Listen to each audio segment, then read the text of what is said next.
ನಮಸ್ಕಾರ ಸ್ನೇಹಿತರೆ, ನಾನು ನಿಮ್ಮ ಸುಕೇಶ್ ಶಾನಭಾಗ್. ನಿಮ್ಮ ಜೀವನದಲ್ಲಿ ನೀವು ತುಂಬ ನಂಬಿಕೆ ಇಟ್ಟು ಎಷ್ಟೇ ಪ್ರೀತಿ ಮಾಡಿದರೂ ಸಹ ನಿಮ್ಮ ಹೃದಯವನ್ನೇ ಒಡೆದು ಹೋದವರು ಯಾರಾದರೂ ಇದ್ದಾರಾ?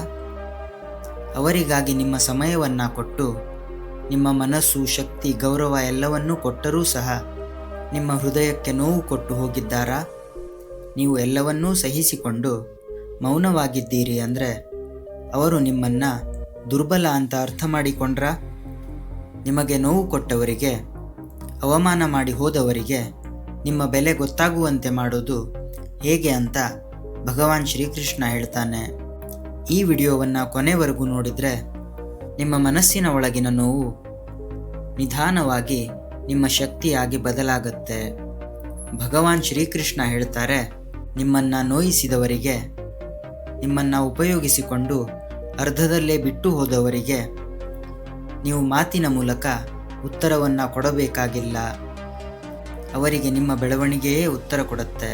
ಜೀವನದಲ್ಲಿ ನಾವು ಹೇಗೇ ಇದ್ದರೂ, ಎಷ್ಟೇ ಒಳ್ಳೆತನವನ್ನು ತೋರಿಸಿದ್ರೂ ನೋವು ಕೊಡೋರು ಯಾವಾಗಲೂ ಇರ್ತಾರೆ. ಆದರೆ ಅವರಿಗೆ ನಾವು ಹೇಗೆ ಪ್ರತಿಕ್ರಿಯೆ ನೀಡುತ್ತೇವೆ ಅನ್ನೋದರಲ್ಲಿ ನಮ್ಮ ಮೌಲ್ಯ ಇರುತ್ತೆ. ಸ್ನೇಹಿತರೆ, ನಾವು ಯಾವಾಗ ಹೆಚ್ಚು ನೋವನ್ನು ಅನುಭವಿಸುತ್ತೀವಿ ಅಂತ ಗೊತ್ತಾ ನಿಮಗೆ?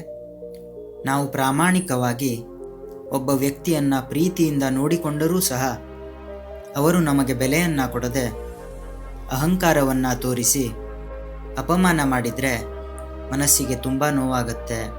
ಆ ಕ್ಷಣಕ್ಕೆ ನಮ್ಮ ಮನಸ್ಸಲ್ಲಿ ನನ್ನ ಬೆಲೆ ಇಷ್ಟು ಕಡಿಮೆ ಆಯಿತಾ, ನಾನು ಇಷ್ಟು ಕೆಟ್ಟವನ ಅಂತ ನಮ್ಮ ಬಗ್ಗೆನೇ ನಮಗೆ ಸಂಶಯ ಮೂಡೋದಕ್ಕೆ ಆರಂಭ ಆಗತ್ತೆ. ಇಲ್ಲ ಸ್ನೇಹಿತರೆ, ಭಗವಾನ್ ಶ್ರೀಕೃಷ್ಣ ಹೇಳ್ತಾರೆ, ಹೂವಿನ ಮೇಲೆ ಯಾರಾದರೂ ಕಾಲಿಟ್ಟರೆ ಅದು ಹೂವಿನ ತಪ್ಪಲ್ಲ, ಅದು ಕಾಲಿಟ್ಟವನ ತಪ್ಪು. ನೀವು ಶ್ರೀಕೃಷ್ಣನ ಜೀವನವನ್ನೇ ಒಮ್ಮೆ ನೋಡಿ. ಶ್ರೀಕೃಷ್ಣ ದೇವರೇ ಆಗಿದ್ರೂ ಅವರಿಗೆ ದುರ್ಯೋಧನ ಅವಮಾನ ಮಾಡ್ತಾನೆ. ಶಿಶುಪಾಲ ಮನಸ್ಸಿಗೆ ಬಂದ ಹಾಗೆ ಬೈತಾನೆ. ಕ್ರೂರಿಯಾದ ಕಂಸ ಸಾಯಿಸೋದಕ್ಕೆ ಪ್ರಯತ್ನ ಮಾಡ್ತಾನೆ. ಆದರೆ ಶ್ರೀಕೃಷ್ಣ ಈ ಎಲ್ಲ ಅಪಮಾನಗಳಿಗೆ ಹೇಗೆ ಪ್ರತಿಕ್ರಿಯೆ ನೀಡ್ತಾನೆ? ತನ್ನ ಒಂದೇ ಒಂದು ಮಾತನ್ನು ಕೂಡ ವ್ಯರ್ಥ ಮಾಡಲಿಲ್ಲ. ಕೇವಲ ಮಂದಹಾಸದಿಂದ ತನಗೆ ಆದ ಪ್ರತಿ ಅವಮಾನಕ್ಕೂ ಉತ್ತರವನ್ನು ಕೊಡ್ತಾನೆ.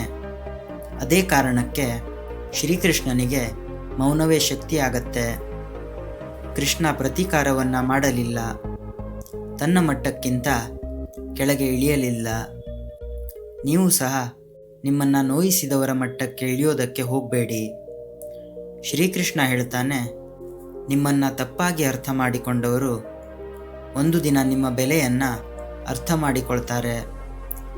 ಹಾಗೆ ಆಗಬೇಕು ಅಂದರೆ ನೀವು ನಿಮ್ಮ ಬಗ್ಗೆ ಅವರಿಗೆ ಸಮಜಾಯಿಷಿ ಕೊಡೋದಕ್ಕೆ ಹೋಗಬೇಡಿ, ವಾದ ಮಾಡಬೇಡಿ. ನಿಮ್ಮನ್ನು ನೀವು ಅವರ ಮುಂದೆ ನಾನು ತುಂಬ ಒಳ್ಳೆಯವನು ಅಂತ ಪ್ರೂವ್ ಮಾಡೋದಕ್ಕೂ ಸಹ ಹೋಗಬೇಡಿ. ಎಷ್ಟೇ ಅವಮಾನ ಮಾಡಿದರೂ ಸಹ ಶಾಂತವಾಗಿ, ಮೌನವಾಗಿ ನೀವು ಮಾಡುವಂತಹ ಕೆಲಸದ ಮೂಲಕ, ನಿಮ್ಮ ಬೆಳವಣಿಗೆಯ ಮೂಲಕ ಅವರಿಗೆ ಉತ್ತರವನ್ನು ಕೊಡಿ. ನಿಮ್ಮ ಶಾಂತವಾದ ವ್ಯಕ್ತಿತ್ವ ಮತ್ತು ನಿಮ್ಮ ಬೆಳವಣಿಗೆ ಅವರ ಅಶಾಂತಿಗೆ ಕಾರಣವಾಗುತ್ತೆ. ಸ್ನೇಹಿತರೆ, ಯಾವಾಗ ನೀವು ನಿಮ್ಮ ಮೇಲೆ ಫೋಕಸ್ ಮಾಡ್ತೀರಾ, ನಿಮ್ಮ ಬೆಳವಣಿಗೆಯ ಮೇಲೆ ಕಾನ್ಸಂಟ್ರೇಟ್ ಮಾಡ್ತೀರಾ, ಆ ದಿನ ನಿಮ್ಮನ್ನು ನೋಯಿಸಿದವರು ಕನ್ಫ್ಯೂಸ್ ಆಗ್ತಾರೆ. ಇವನು ಹೇಗೆ ಇಷ್ಟೆಲ್ಲ ಕಾಮ್ ಆಗಿ ಇರ್ತಾನೆ ಅಂತ ಆಲೋಚನೆ ಮಾಡೋದಕ್ಕೆ ಶುರು ಮಾಡ್ತಾರೆ. ಅದೇ ಕ್ಷಣದಲ್ಲಿ ಅವರಿಗೆ ನಿಮ್ಮ ಬೆಲೆ ಗೊತ್ತಾಗೋದಕ್ಕೆ ಶುರು ಆಗುತ್ತೆ. ಶ್ರೀಕೃಷ್ಣ ಹೇಳ್ತಾನೆ, ನಿನ್ನ ಮೌಲ್ಯವನ್ನು ನೀನಾಗಿ ನೀನೇ ಕಡಿಮೆ ಮಾಡಿಕೊಂಡ್ರೆ ಜಗತ್ತು ಮತ್ತು ನಿಮ್ಮ ಸುತ್ತ ಇರೋರು ಅದನ್ನೇ ನಂಬುತ್ತಾರೆ. ಇವತ್ತು ನೀವು ದುಃಖದಲ್ಲಿ ಇರಬಹುದು, ಆದರೆ ಅದು ಶಾಶ್ವತ ಅಲ್ಲ. ನೀವು ಅಳ್ತಾ ಇರಬಹುದು, ಆದರೆ ಅದು ನಿಮ್ಮ ದುರ್ಬಲತೆ ಅಲ್ಲ. ಅದು ಪರಿವರ್ತನೆ ಆಗೋ ಮೊದಲು ಬರುವಂತಹ ಮೌನ. ಶ್ರೀಕೃಷ್ಣ ಪರಮಾತ್ಮನ ಮೇಲೆ ನಂಬಿಕೆಯನ್ನು ಇಡಿ.